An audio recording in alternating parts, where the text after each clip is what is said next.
ಪ್ರಪ್ರಥಮವಾಗಿ Lions Club Bantwal ಹಾಗೂ Kavoor extension chairman PMCC Vasanth Kumar Shetty ಹಾಗೂ ಸಂಜಯ್ ಶೆಟ್ಟಿ ಅವರಿಗೆ ವಿಶೇಷ ಅಭಿನಂದನೆಯನ್ನು ಸಲ್ಲಿಸ್ತೇನೆ. ಯಾಕಂತೇಳಿದ್ರೆ ಇಷ್ಟೊಂದು ಉತ್ತಮ ಕ್ಲಬ್ಬನ್ನು ನಾನು ಇಲ್ಲಿಗೆ 3-4 ಸಲ ಬಂದಿದ್ದೇನೆ.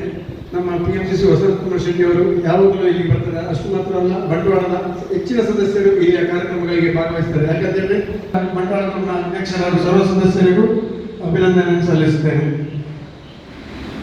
ಲಯನ್ಸ್ ಸಂಸ್ಥೆ ಸೇವಾ ಸಂಸ್ಥೆ ನಾವು ಅಗತ್ಯವಿರುವಾಗ ಮಾಡುವಂಥ ಸೇವೆಗೆ ವಿಶೇಷ ಒತ್ತು ಹೊಂದಿರುವಂಥ ಸಂಸ್ಥೆ.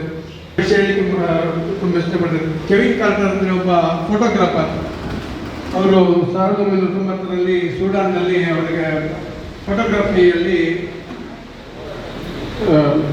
ಪುಲಿಟ್ಸರ್ ಪ್ರಶಸ್ತಿ ಇದ್ದಾರೆ. ಅದೊಂದು ಉನ್ನತ ಪ್ರಶಸ್ತಿ ಸಿಕ್ಕಿದೆ ಅವರಿಗೆ. ಆದರೆ ಅದರ ವಿಷಯ ಏನಂತ ಹೇಳಿದ್ರೆ, ಅವರು ತೆಗೆದಂಥ ಫೋಟೋ ಏನಂತ ಹೇಳಿದ್ರೆ, ಆ ಸೂಡನ್ನಲ್ಲಿ ಬರಗಾಲ ಬಂದಾಗ ಅವರು ಆ ಫುಡ್ ಟ್ರಕ್, ಮಿಲಿಟರಿ ಫುಡ್ ಟ್ರಕ್ನವರೊಟ್ಟಿಗೆ ಹೋಗಿ ಅಲ್ಲಿ ಫುಡ್ ಕೊಡುವಂಥನ್ನೆಲ್ಲ ಫೋಟೋ ತೆಗಿತಾ ಬಂದರು. ಅಲ್ಲಿ ಒಂದು ಫೋಟೋ ತುಂಬ ಉತ್ತಮ ಫೋಟೋ ತೆಗೆದರು. ಯಾಕಂತಂದರೆ ಒಂದು ಫುಡ್ ಕಿಟ್ಟನ್ನು ಈಗ ಬಿಸಾಡ್ತದೆ, ಒಂದು 8 ವರ್ಷದ ಮಗು ತೆಗೆದುಕೊಂಡು ಬಂದು ಆ ಫುಡ್ ತೆಗಿಲಿಕ್ಕೆ ಬರ್ತದೆ. ಅದೇ ಸಮಯದಲ್ಲಿ ಒಂದು ರಣಹದ್ದು ಬಂದು ಬರುವವರೆಗೆ ಒಂದು ಫೋಟೋವನ್ನು ತೆಗಿತಾರೆ. ಇದಕ್ಕೆ ಆ ಪ್ರಶಸ್ತಿಯನ್ನು ಬರ್ತದೆ.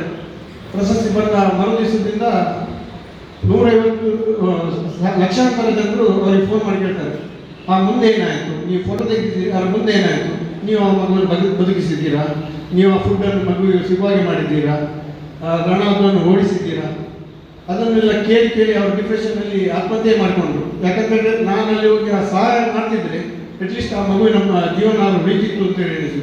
ಹಾಗೆ ನಾವು ಮಾಡುವಂಥ ಸಹಾಯ ಸರಿಯಾದ ಸಮಯಕ್ಕೆ ಮಾಡುವಂಥ ಸಣ್ಣದಾದರೂ ಅದು ತುಂಬ ಮಹತ್ವವನ್ನು ಕೊಡುವಂಥ ಸಹಾಯವನ್ನು ಮಾಡೋದೇ ನಮ್ಮ ಲಯನ್ಸ್ನ ಮುಖ್ಯ ಧ್ಯೇಯ.